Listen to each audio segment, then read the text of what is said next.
bahagia yang perlu kita perhatikan dan kita miliki. Yang pertama adalah iman, yang kedua adalah ilmu, yang ketiga adalah amal.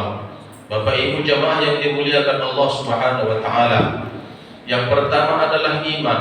Hanya orang-orang yang berimanlah yang mampu melaksanakan ibadah puasa.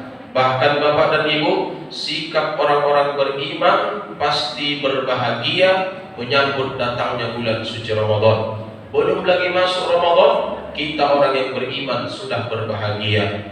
Bukankah kata Rasulullah, siapa yang bergembira menyambut datangnya Ramadan, maka diharamkan Allah disentuh api neraka jasadnya. Bagaimana kegembiraan yang kita tunjukkan menyambut Ramadan itu? Yang pertama ditunjukkan oleh kita, orang kita Jawa. Orang kita Jawa bergembira dengan cara munggahan atau munggah, ya. Nah, ini perbuatan orang kita Jawa. Ada orang Jawa sini? Oh banyak ya. Munggah itu artinya naik atau meningkat, ya. Maka Bapak Ibu, belum lagi Ramadan, iman kita sudah meningkat. Begitu masuk Ramadan, sholat tarawih pertama, tak muat masjid ini. Alhamdulillah. Jamaah Masjid Amal Bakti, saya yakin dan percaya dari Ramadan pertama sampai 30 nanti Masjid Amal Bakti tetap penuh sampai keluar, ya. Bapak Ibu jamaah, ada juga nanti orang Islam yang mengharamkan punggahan, ya kan? Kalian punggahan menyambut Ramadan haram, bid'ah, masuk neraka. Kepala otak kau masuk neraka gitu. Capek PKM mengumpulkan jamaah di masjid makan bersama silaturahim, dibilang pula haram. Apa inti daripada punggahan? Yang pertama tadi silaturahim, yang kedua saling maaf memaafkan. Ramadan bulan suci, sebelum masuk bulan suci maka kita saling maaf memaafkan, ya. Nah, Bapak Ibu jamaah, termasuklah istri kepada suami atau suami kepada istri. Udah maaf kemarin ibu sama bapak? Ya. Udah. Siapa yang dulu minta maaf? Istri. Oh, istri. Kalau aku terbalik ibu, aku panggil istriku sini, kau sini, aku bilang. Kenapa bang? Abang minta izin minta maaf. Mana tahu selama setahun ini abang ada kesalahan. Yang lebih salahnya lagi deh, uang belanja yang kuberikan tak cukup, tapi kau tetap sabar dan ikhlas menerimanya. Izinnya kau deh? Izin bang. Maaf, maaf. Alhamdulillah. Berarti tahun depan tak perlu kutingkatkan uang belanja. Kan udah maaf belanja kan? Nah, Bapak Ibu jamaah dimuliakan Allah Subhanahu wa taala. Jadi kita punggahan bermaaf-maafan, ya. Baru kemudian Bapak Ibu jamaah dimuliakan Allah, kegembiraan menyambut Ramadan itu ditunjukkan oleh orang kita Minang. Ada Minang ini? Balimau. Orang Mandailing, Marpangir. Orang kita Tanjung Balai, Balimo. Habis Balimo, Barana. Habis Barana, Batuju. Balapan ke 9 sampai ke 10. Bapak Ibu, mandi air pangir juga ada yang diharamkan orang Islam, ya kan? Mandi wangi-wangian menyambut Ramadan haram. Gigi kau haram bilang. Capek kita buat air pangir itu Pak. Bukan gak capek buat gitu, ya. Kalau di Medan ya alhamdulillah kita tinggal beli. Kalau di kampung itu capeknya luar biasa, ya. Bapak Ibu kita jawab, kami mandi air pangir bukan menyambut Ramadan, tapi untuk sholat tarawih. Saya tanya dia, apa hukum sholat pakai minyak wangi? Sunnah Ustaz, kata dia. Pandai yang kau bilang, kenapa kau harapkan? Jadi kenapa nggak minyak wangi? Kata dia, ini perbuatannya orang kampung. Di kampung tak ada penjual minyak wangi. Kenapa sampai ke kota? Orang kampung tuh pindah ke kota, aku bilang. Nah, Bapak Ibu jamaah dimuliakan Allah Subhanahu wa taala. Jadi Bapak Ibu, sholat pakai minyak wangi hukumnya sunnah, pahalanya luar biasa Bapak Ibu, ya. Orang yang sholat pakai minyak wangi, walaupun sholatnya 1 rakaat, tapi pahalanya seperti melaksanakan sholat 40 rakaat. Jadi Bapak sekarang pakai minyak wangi, sholat tarawih 11 rakaat, berlipat-lipat pahalanya diberikan Allah Subhanahu wa taala, ya.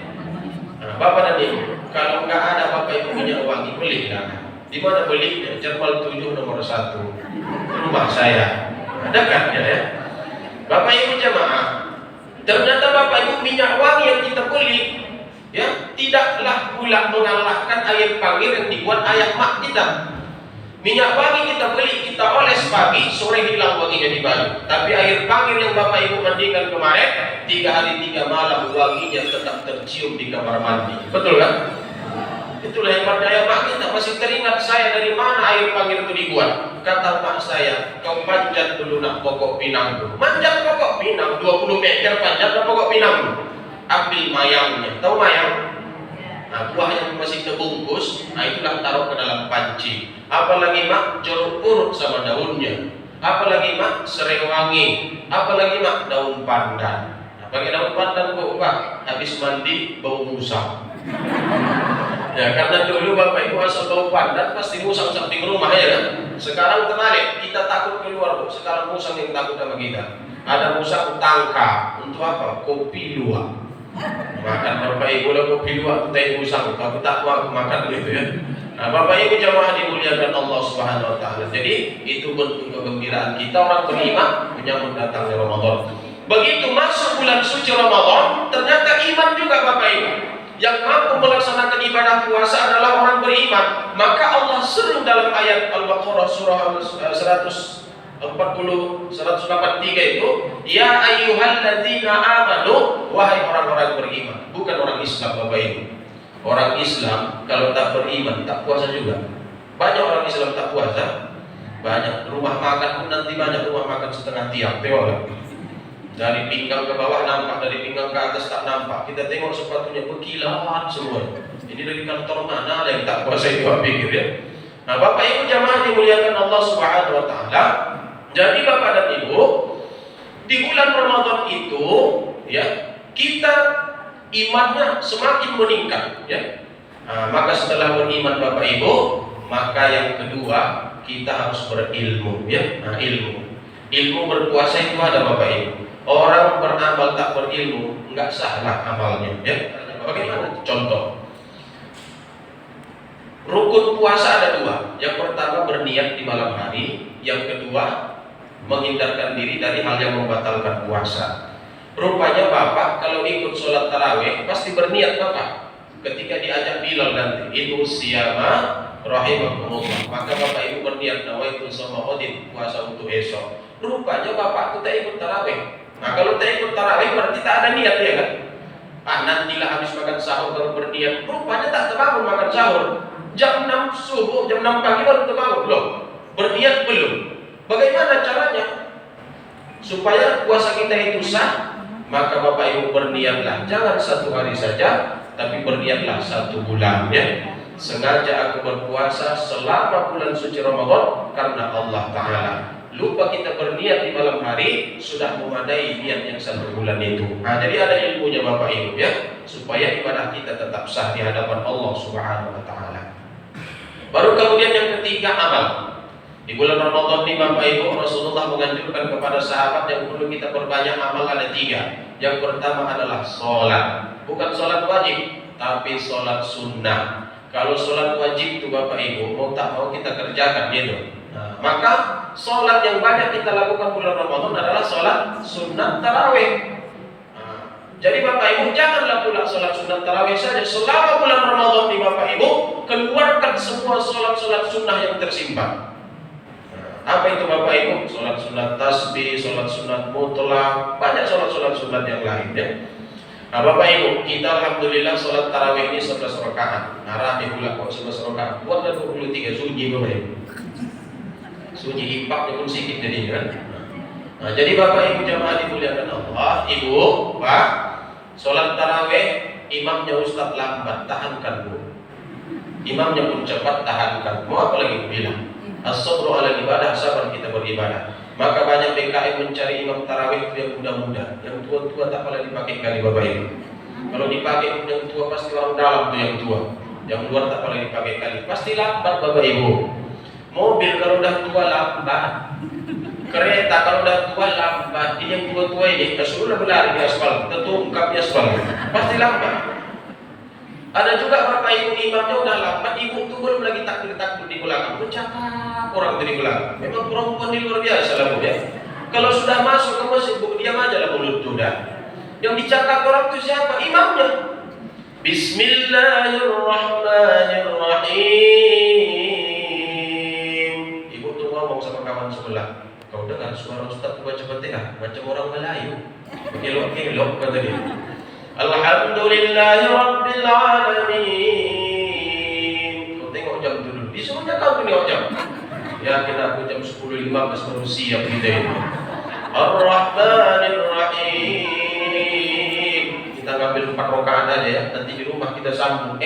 Bagaimana menyambungnya di rumah? Ya, ada yang batuk-batuk, yang menguap-menguap. Kalau sudah dengar jamaahnya menguap, kencangkan itu Bapak Ibu. Yang lebih parahnya lagi ibu-ibu diintipnya imamnya siapa? Kenapa Ustaz tahu termasuk yang diintip ibu itu saya?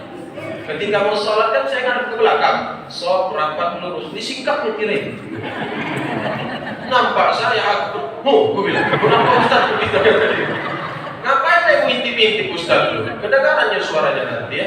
Nah, Bapak Ibu jamaah dimuliakan Allah, yang pertama perbanyak sholat sunnah di bulan suci Ramadan. Yang kedua Bapak Ibu yang perlu kita perbanyak adalah bertadabbur Al-Quran. Bagaimana bertadabbur dengan Al-Quran? Yang pertama baca Quran. Maka ada tadarus Al-Quran, belajar membaca Al-Quran. Kenapa kita harus belajar membaca Al-Quran? Karena banyak kita orang Islam yang tak pandai baca Quran. Yang tua-tua, yang muda-muda banyak tak pandai baca Quran Bapak Ibu. Apa buktinya? Menjadi imam di masjid ini enggak semua bapak-bapak bisa jadi imam. Ya, tetap itu aja. Mimpin Yasin kalau wirid, itu aja orang. Sampai gua mimpin Yasin dari dulu sampai sekarang. Saya Bapak Ibu kalau ikut wirid Yasin 2 bagian saya. Mimpin Yasin, mimpin doa. Capek Bapak Ibu mengeluarkan suara itu. Yang tak sedar ngasih berkatnya 1 aja dikasih. Karena kurang dipimpin, mau 2 lah nasi berkatnya. Ibu-ibu berwirid Yasin, buat pelajaran Bu ya. Bagi ketuanya, minggu depan kita mau wirid, hari ini diumumkan. Yang mimpin Yasin, jangan lagi itu aja. Yang pertama mimpin Yasin Ibu Wati. Mimpin tahtim, Bu Nasiem, karena kamu seorang Jawa perlu ditanya. Mimpin tahlil, mimpin doa. Jadi seminggu sebelum wirid, mereka sudah mempersiapkan di rumah. Sudah latihan ya. Nah Bapak Ibu, insya Allah minggu depan yang 4 orang ini nggak datang Bapak Ibu. Datang. Bukan yang gampang megang ini Bapak Ibu.